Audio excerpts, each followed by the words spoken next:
Hello everyone, and welcome to the fifth lecture for English 421Y Technical Writing. In this video, I will briefly describe the assignment for this unit, the second unit, discuss the differences between instructions and procedures, identify format and expectations for the proposal memo, and present tips and suggestions for producing instructions that are useful and effective for the reader. The goal of Unit 2 is to develop two sets of instructions, one primarily visual and the other primarily textual, based on the same general information but for slightly different purposes. Whenever I teach this project, someone always points out that an effective document should have a balance between visuals and text. I completely agree. However, this assignment is meant to challenge your critical thinking and problem-solving skills by forcing you to use the two extremes rather than the more logical middle ground. Ideally, you should see that there are negatives to both all visual and all textual instructions that can be mitigated with a more balanced approach that combines their relative strengths.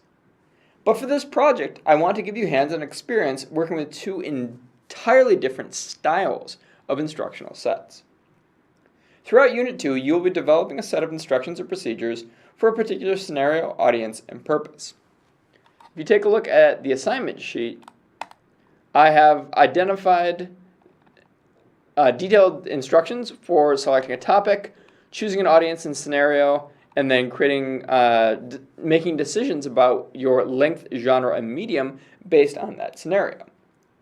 The first of three things that I want you to think about is choosing a scenario, selecting an audience, a setting, and a purpose for your instructions.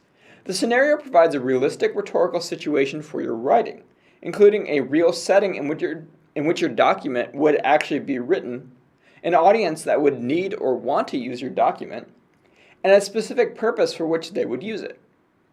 It works best to imagine a situation related to a job or position that you've held, so that you are basing your decisions off an actual situation. The reason that I require a scenario paragraph for both sets of instructions is it's really difficult to write hypothetically, to write for a situation in which you have no experience, and to write to an audience who you don't understand. Yes, there's going to be moments as a writer in whatever field you go into where you're not going to know who your audience is and you're not going to know some of this information. But because this is an exercise, you're practicing these skills, you get to dictate in a paragraph for each set of instructions who you're writing to, why they are accessing that information, where they're accessing that. The more specific you get, not just people at a computer in an office, but an intern who is, in the first week of their semester internship at such and such company, who's responsible for doing this project, who needs to access these instructions for these reasons. The more detailed you get and the more it's connected to your own experiences, the easier it's going to be to develop these instructions. The second decision that you need to make is to decide on whether you're going to do instructions or procedures. In Essentials of Technical Communication Chapter 10, the authors describe procedures as, quote, general guidelines for performing a task, end quote, and instructions as, quote, specific detailed steps, end quote. With instructions, the order and exact method are very important. Procedures, in contrast, describe information in an order that makes sense for the reader or the writer, but is not fixed and requires fewer specific details. I think of the difference between instructions and procedures as the difference between explaining how to play a board game versus how to play Legos. I'm a bit of a nerd, so this makes sense. With a board game, you can start at any point and present information in multiple ways while still achieving the same effect. Whether you describe what the pieces are or what the board is or how you win, whatever order you're in, all that information is going to make sense as long as you include all of the necessary information, but it doesn't matter what order you present it in. Yes, there are better and worse ways of presenting that information, but if you've ever taught someone how to play a board game multiple times, you get a sense of where it makes sense for you to start. Other people might do it differently. Legos, on the other hand, are because they are procedures, or excuse me, because they are instructions, they require a very specific order. So if you go out of order or don't include key details, then your spaceship that you were building turns into a race car. Detail and accuracy are necessary for effective procedures, but they are looser and more open to interpretations. If you look at any set of instructions, they're going to be very detailed, very specific. There's going to be a very fixed order in which you're going to do things. Procedures, you just don't have that same level of rigidity in how information is presented. For this assignment, you can do either, but it's important to match your choice to the specific scenario, audience, and purpose for which you are writing. If you are writing in a situation where detail and order are very important, then you should be doing instructions. If you're writing in a situation where it doesn't really matter what order the information is presented in, because there's no fixed way of doing things, and you can kind of allow the reader to navigate the document and do things at their own pace, then you might do procedures. If you can't figure out the difference or which one you should do, talk to me. I'll give you some ideas. Finally, the third decision that you need to make right now at the beginning of the project is to choose a medium, print or digital, and a genre. Think about how your audience will access the document. As a PDF handout, a page on a website, a blog post, a poster, a manual. Determining the medium, that is the actual way that you're accessing it. Is it a physical print? Is it digital? Is it a video? Whatever. Will make writing both documents much easier, as you will have a stable notion of the type of document you are creating. In addition to medium, you need to think about genre. If your medium is video, then your genre is the type of video that you're making. We're all used to genre in movies. An action movie versus a romantic comedy. We can tell the difference between those. In other types of documents, especially with instructions and procedures, the kinds of genres you're using are more established by the workplace and the professional context. For instance, what you're listening to right now, video lectures, are a very specific genre of instructional information. And it's very different than, say, an in-person lecture, if that makes sense. So as you make this decision, it's best to imagine the context in which someone would be accessing your instructions. Are they working independently or in a group? Are they in a classroom or conference room? Or are they on a factory floor or in a mechanic's garage? Do they have access to a laptop, a desktop, a tablet, or are they using a phone? Or are they working from a print document? Is it bound? Is it laminated?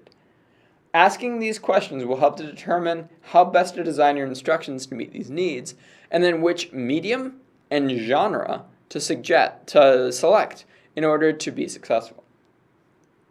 For instance, if you imagine your textual instructions being delivered orally in front of a large group in a conference room, you might decide to create a PowerPoint presentation. But because this PowerPoint needs to be delivered, rather than, say, a PowerPoint for an online course that assumes the reader is working through the content on their own, then you must also develop notes that a presenter could use to help them deliver the content more effectively. Because you chose PowerPoint for your textual instructions, you also need to make sure that you are using images selectively, but also not loading each slide with too much text, which is a serious problem for a lot of PowerPoint presentations. Finally, you need to decide if PowerPoint is actually the best tool to use. Or should you use something like Google Slides, Apple Keynote, Prezi, or something else entirely? This brief example illustrates all of the decisions that you need to make once you develop your scenario. All of these decisions emerge from your audience, from that context, and from the purpose for which you are writing and the purpose for which someone would actually be accessing these documents. Okay, so in this project, before we even get to the instruction sets, you will be writing a professional memo to me. If you have never written a professional memo before, I want to briefly go over some expectations of memo format. There's a PowerPoint presentation in the PowerPoints folder. It's very brief. I won't go through everything, but in general, a memo is a short, concise, and direct document that communicates information between people and departments within a professional organization. You can see in this example there are some very specific formatting expectations. You begin with a heading. It's similar to emails, but you always have the to, from, date, and the subject. You then have a body, and the body tends to end up being 4 or 5 paragraphs. But because this is a memo, you're not writing it as though you're writing, say, a cover letter. It doesn't need to have a strong opening paragraph. The best thing to do with a memo is in that first paragraph, summarize why you are writing and what you want someone to take from the memo. What actions do you want them to take? What information are you trying to include? Summarize in that first paragraph the entire memo and then go into more detail. The reason for that is, let's say a supervisor is reading a memo. That first paragraph, they're going to read that and assume the most important information is all summarized in that first paragraph. And if they want additional detail, they can read the rest of the memo, but the rest of the memo isn't going to contain any surprises. It won't contain any M. Night Shyamalan twists that aren't already in the introduction, if that makes sense, and to use a dated reference. And then the rest of the memo, it's not that it's not important, but you want to give that gloss of the main ideas and then more detail in subsequent paragraphs. And you can see you're not indenting. You still need strong topic sentences, just like you do in a cover letter. And then at the end, you also don't have a strong conclusion. You just sort of end. Once the last idea is done, you end. And then you have often your initials, sometimes a polite closing, but not frequently. The biggest mistake that people make is to treat a memo like an email. A memo and an email are very different. A memo is highly formal. It tends to be longer than an email, but shorter than a cover letter. It also tends to be more direct than an email. You don't need to set a lot of context. You don't need to explain why you're writing. It's assumed that people will understand what a memo is and what its value is. And if you're following the news lately, memos are everywhere. Whether it's in politics or in business, memos are an important record of decision making. And so memos are an important genre to be aware of. I won't go through the rest of the PowerPoint presentation here. It presents content, style, and design guidelines. It's a very short PowerPoint. In addition to the PowerPoint presentation, there's also 2 sample memos in the sample projects folder. I'm not going to go through these in detail either, but these are from students 2 semesters ago or 2 years ago. And they're both written specifically for this project. You can see how they're organized and how they present all of the information. These are both 2 very strong memos. So I present these to you as good examples that you can learn from and adapt your own content to use the structure that they gave you. So in addition, the sample projects folder also contains samples of both previous instruction sets from previous semesters. I won't go through these in detail either, but I strongly recommend taking some time to look at these examples. Especially, I've done my best for 2 of them to give you both the textual and the visual instructions, and then I gave you 2 kind of different ones here at the bottom. I recommend going through these as you're developing your proposal memo to get a sense of how did they actually develop these 2 documents, how are they separate, if that makes sense. Okay, because your proposal memo is outlining 2 separate documents and describing both a topic and a rhetorical situation or scenario for the project, it's important that you are specific and offer as much detail as possible in that memo. So I want to talk for a minute about what a good topic for this project looks like. I outlined some of this information again in the assignment sheet, but I want to end I want to turn here for a second with 5 sort of general points that you should be considering as you come up with your topic. First is that your topic should be related to your interests. The more connected you are to the topic, and the more first-hand experience you have with the situation, the more useful and realistic your documents will become, because you are invested in them. The scenario you are required to include will keep your writing tethered to concrete situations, but if you don't have experience in that context, then you're not going to be able to understand the decisions that need to be made. Number two is that this should be complex and detailed. Considering the theme for this course is writing in complex environments, topics for your instructions should be detailed and intricate rather than simple and easy to explain. In other words, you shouldn't think, oh, what is something easy that I can explain? Or do something like how to make a sandwich or cook macaroni and cheese. You should be describing something that is complex, that requires detailed sets of instructions.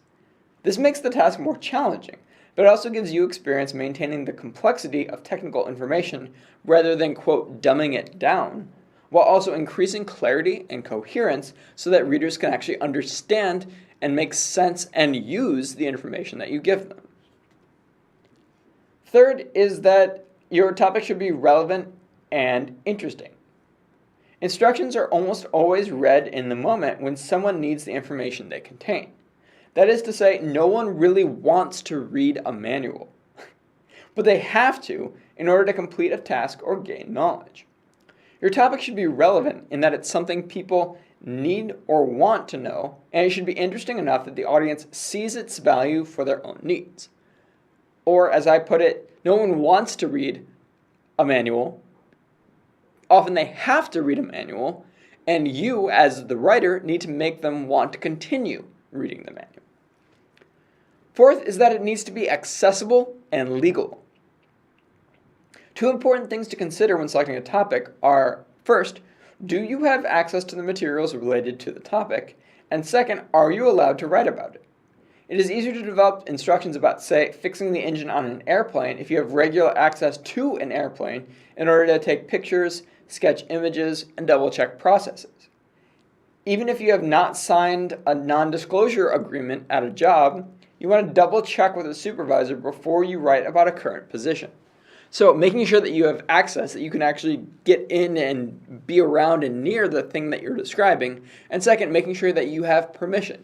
If you're writing about any kind of proprietary information related to an internship or a co-op, check with your supervisor. I've had people who thought it would be perfectly fine, double check with their supervisor, and turned out no, they couldn't get in to take a picture of the engine because that engine was owned by the company or whatever. So double check if you're going to use information from, even if it's a Purdue position, make sure you double check and get permission first. Finally, your topic should be focused on an angle. An angle is a particular perspective or focus of communication and is closely tied to both purpose and argument. When two people write the same essay about the same topic but go in two very different directions, this is a result of a particular angle that they selected. Instructions and procedures about complex processes require an angle to keep the content focused and narrow. For instance, if developing instructions on building a computer, your angle might be to only focus on the fan system and not on anything else. This might seem rather limited, since you're only describing a small part of a larger process. But an angle allows you to make decisions about what background information is necessary and how much detail you can go into without including everything. You can't include all of the information about building a computer without cutting out some level of detail.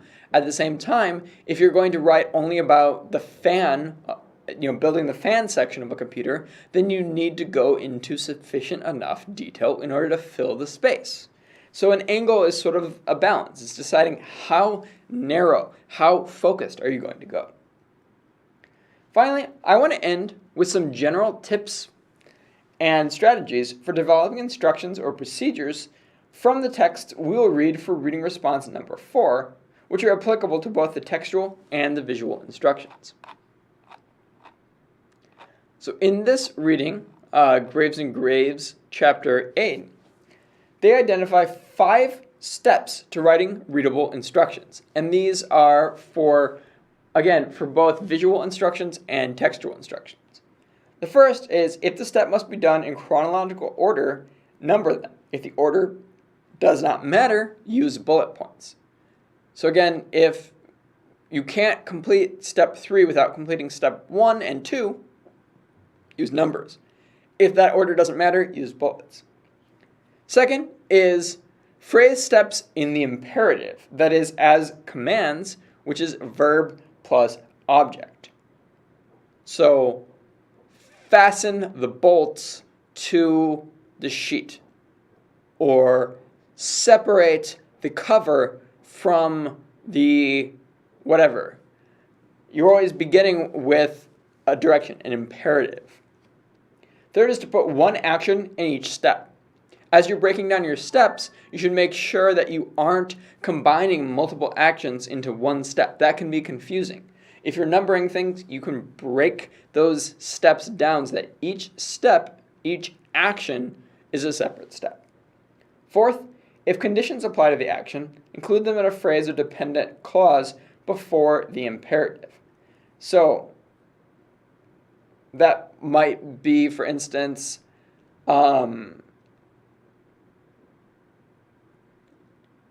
before proceeding to the next step, make sure that the consistency of your materials are solid. If they aren't, blah, blah, blah. You're putting any information that someone would need to know, any conditionals, that if statement, before someone proceeds to that information. They need to know if there's something that they should be looking out for, or if there's information that will be important for safety or anything of that nature before they proceed. Finally, format actions differently from explanatory information.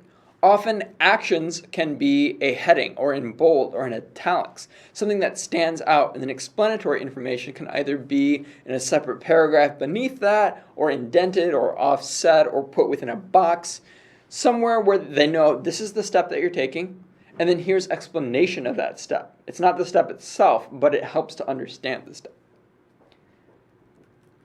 Chapter 10 of our textbook, The Elements of Technical Communication, include 9 tips for writing instructions. Those tips are: 1, to use concise headings and subheadings to describe and highlight each section, which should be similar to how we did the resume. 2 is to leave plenty of white space around headings. 3 is to use numbers for every step in a chronological process and bullets for lists of conditions, materials, and equipment, as we just discussed with Graves and Graves. 4 is to use white space to make items and lists easy to find and read. This is really important, just in the same way that it was for resumes. If you have a ton of text packed into a ton of space and there's no spaces in between them, then it's going to be harder for people to see information. 5th is to highlight safety information and warnings to distinguish between danger, warning, and caution.